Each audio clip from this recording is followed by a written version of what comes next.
I woke up one day and thought to myself, can you beat St. Frontiers without performing a single homing attack? So that's the question I'm going to be trying to answer today. Here are the rules. Rule number 1, it only counts as a homing attack if it lands. By lands, I mean it hits the opponent, enemy, or whatever is trying to homing attack. Rule number 2, if I perform an accidental homing attack in a cyberspace, I have to redo it. Rule number 3, there is no rules, I don't know.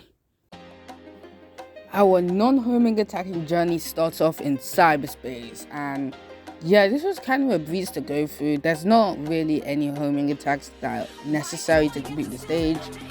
The only homing attacks you need to do is to for a little shortcut, boost, or whatever. So that was pretty nice for me, and that's the first cyberspace completed. Now after that, we made our way into the open zone where Sonic can just chill, I guess. However, there was one big problem. Yeah, well, this sucks, but I'm just gonna continue the video because technically this was kind of forced for the tutorial. So now that we're back on track, I destroyed those enemies with ease using the slide and proceed to go to the next boss fight.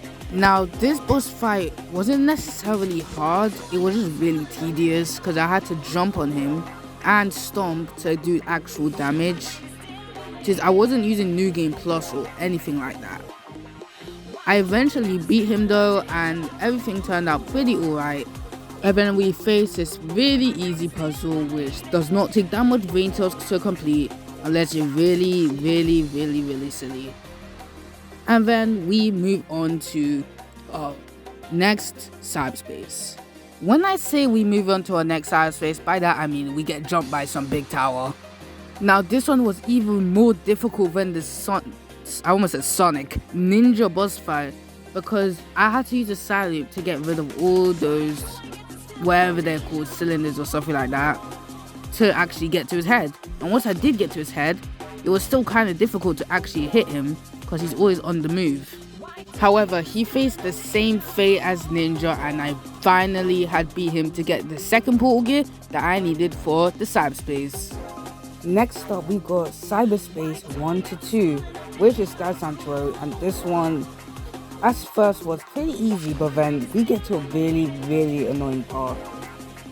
In this part, you're required to do a homing attack, but I can't really do the same effect with just jumping. So, using the homing launch, which is basically like a homing attack, but you use air boost before you actually hit the target wherever you're trying to homing attack, which will launch Sonic really far. If you remember my rules previously, that technically counts as I don't land the homing attack, I just use it for a little extra boost. So we clear the stage without any more homing attacks to have to worry about, and that's the big challenge of the cyberspace completed. That wasn't the only challenge I had to face though, because there's this mini challenge I had to try to beat without doing a single homing attack. I guess it wasn't too hard, I managed to just figure out you just had to air boost into the spring, but yeah, that's the tutorial complete. It's the next day and I'm ready to continue my journey through Conner's Island. I performed this really good glitch called, I think it's called a hyper jump, where you perfectly bounce. As soon as you see the homing attack vertical, you jump. And as you can see, I'm going really high up into the air.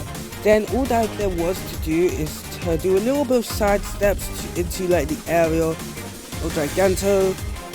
And then I had to get past the invisible barrier over it by just running it till I find a little hole in the invisible barrier. Now the hardest part of this was finding the spawn point because I was running around for ages trying to find it, but I eventually did find it and spawned in Giganto. The climbing wasn't even that hard because I managed to just get up here. You don't need to do a homing attack at any point in this. All that's needed is air boost. And then we go onto the boss fight, which is when I shortly realized I forgot to put all my stats points into moves. I did beat him, but I didn't get the footage unfortunately because I'm really that silly and I'm too lazy to get the actual footage. But it turns out you can beat Conner's Island without performing a single homing attack. Sorry about that voice crack. If you guys enjoyed this, please subscribe to my channel, and you can tell me if you want more stuff like this. I'm probably gonna make an Ares Island video next, and I'll see you guys later. Peace.